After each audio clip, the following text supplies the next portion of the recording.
Greetings, ladies and gentlemen. This is Rockwell Spot coming at you, back from a sadly lengthy hiatus due to technical difficulties, which resulted in 3 videos being recorded and then having to be pulled due to lack of audio.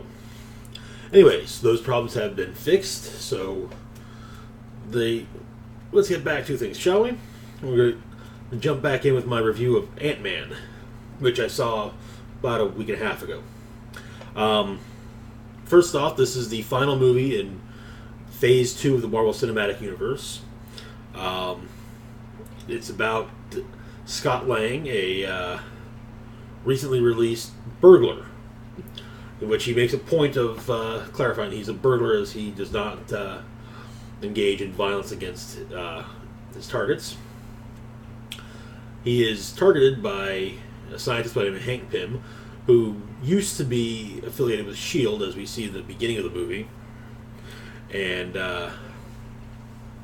basically, Hank wants Scott to take up the mantle of Ant-Man, which Hank used to have back in the day. Also, the beginning of the movie explains why Hank is no longer affiliated with S.H.I.E.L.D. Now, what I thought quite amusing about this is that the movie is basically a superhero heist movie. Now, to clarify what I mean by that, heist movies have certain plot beats. First off, you have your primary character who is an exceptionally good thief of some kind. In this case, Scott being a burglar. He got caught, but he's still good. Anyway, so quite often you'll have the thief having just been released from prison, and he doesn't, maybe not having too many prospects because he's a felon. So he wants to try and redeem himself, but all he can really do is just get back into the into crime. That's no one else will give him a job. Then we get, of course, we see an example of how good our thief is. In this case, we get first the scene with Scott stealing what he finds out is the Ant-Man costume. Then we also get another scene of him using his skills to steal a piece of technology that Hank made way back when he worked for S.H.I.E.L.D. that has been in a storage locker of Tony Stark's. However, that storage locker is now the new Avengers headquarters, as seen at the end of Avengers Age of Ultron. So it does not entirely go as planned. Then, of course, you have the big final heist. Now, as this is a superhero heist movie, not just a regular heist movie, the big end heist ends up becoming segueing into basically the battle with the main villain. In this case, the main villain is Darren Cross as Yellow Jacket. Now, I like this movie in general. I was really surprised. Ant-Man has always kind of been one of those just kind of whatever Avengers to me. The idea of Hank Pym, when it comes to the comic books, I always see Hank Pym as being an essential member of the event. If I was to make an all-time lineup, Hank would be on the list somewhere with one of his various identities, because he's had a few, to say the least. Anyways, the things I liked especially so, for one thing, during the final battle sequence, there is perspective changes, and because the two characters have shrunk, they're ant-sized. So we see them duking it out up close, and it looks like this amazing fight. But then, the perspective pulls back to where they're at, and it's like, oh, it doesn't. Okay, it's the kind of thing where, you would look at a fight like this and think, oh my god, they're going to destroy a city. Like, oh wait, no, maybe a Lego city, but not a real city. I thought that was really cool, and especially the whole sequence with the train, which was pretty much been shown almost in its entirety in the trailers.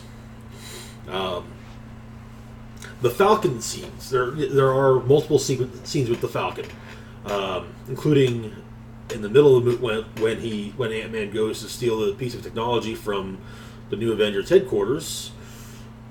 Well, they fight, and I liked it because it was the kind of thing where it felt like it kind of felt like a comic book, because when in the comics when two heroes meet, they fight.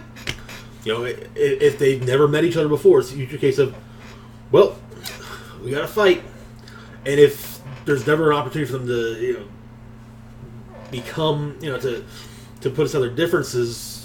Usually, it kind of becomes a thing. At least this next time they meet too. There's some tension between them. But during the fight, this is another case. This was actually a really good use of visual effects and showing just what Ant-Man can do. Because you would have moments where the two would be fighting, and Ant-Man would be at full size, and he'd shrink down in the middle of, say, lunging at Falcon, and he'd hit Falcon, and it was really good. I really dug that fight scene. It was just really cool, just seeing Ant-Man against at ant size most of the time against a full size human being. But Falcon also shows up later on, and I felt that it really added to it gave a little bit more of the character, which we've gotten some more of the character since his initial appearance in Winter Soldier, which it was a good introduction to the character, and then also his brief appearances in Age of Ultron were also okay, all right, we're getting some idea of who he is, and now we're getting even more idea. So. Ant-Man's crew was also, I say his crew, basically, when Scott Lang gets out of prison, he's picked up by his former cellmate, Luis. And the two, he has learned of a job that is right up Scott's alley. But, of course, Scott wants nothing to do with it. He wants to go straight. But when he gets fired from Baskin-Robbins, well, yeah, that kind of goes out the window.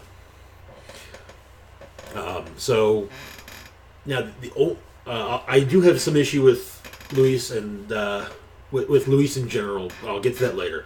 But the rest of this goes back to the heist movie concept.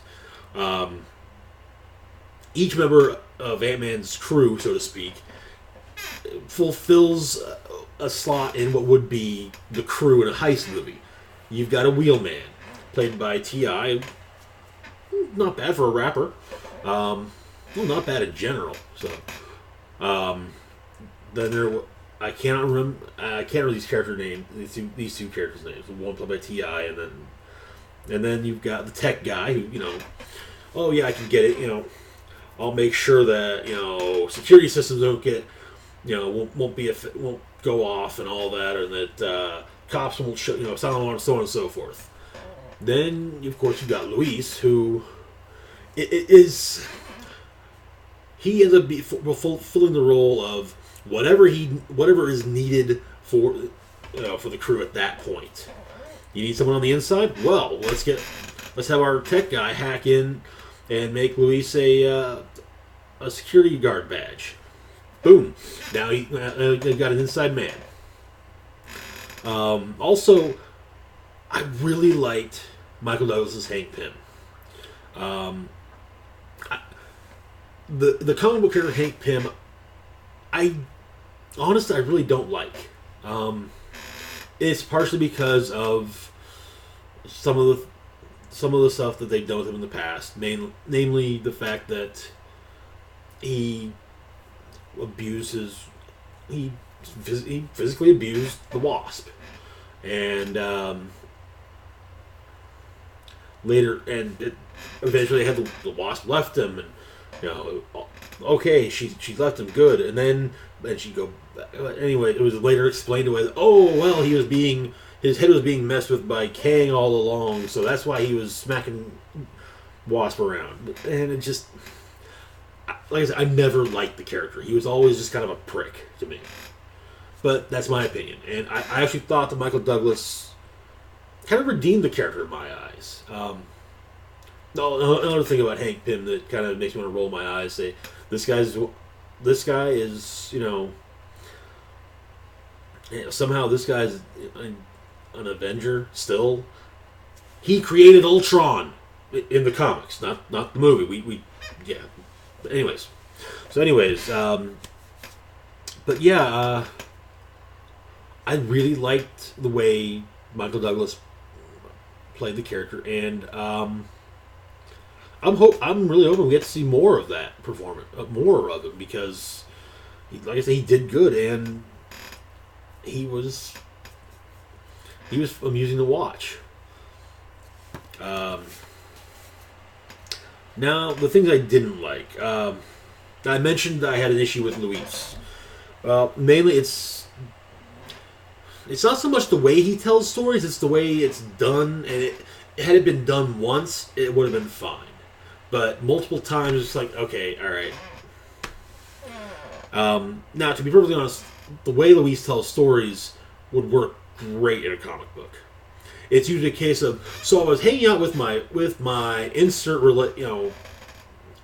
friend, cousin, whatever, here, so and so, and he told me that this person told him that this. It's kind of this whole around the world thing, and admittedly, the last time it happens, it's actually kind of got a point. So, now, this is not so much about the movie in general, but more agreeing with someone else, another well-publicized gripe. And that's with George R.R. Martin, the writer of the Song of Ice and Fire novels, basis for the show Game of Thrones, said, and that's that. While he likes the Marvel movies, he doesn't like the fact that every villain they use is basically a villainous version of the hero. Same powers. You don't get to see something like, having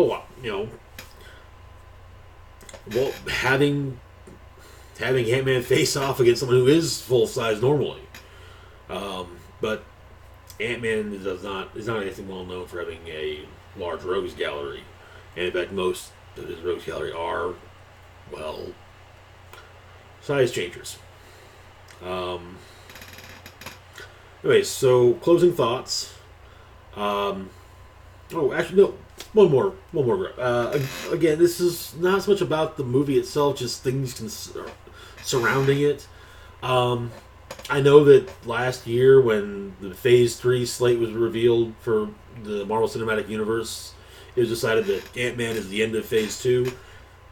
It felt more like the beginning of Phase 3, though. They're setting up things for Phase 3.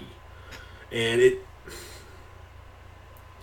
not so much in the way of, the Age of Ultron Thanos tease, but yeah, so it just felt like it should be part of Phase 3, honestly. So anyways, my closing thoughts. It was a good, fun movie. Also, sit always through the credits. There are two credit scenes, including one at the very end, which is extremely important. Yeah, so that's all I got. Probably for the next few weeks on Wednesdays, we will be doing TV season catch-ups, or to basically prepare for the upcoming TV season and the weekly TV roundup. Yeah, so that's all I got. As always, feel free to like and share the video, subscribe to my channel. And as always, live long, rock hard, And of course, you can follow me on social media. Anyways, as I said, live long, rock hard. Rock and Roll Splash signing out.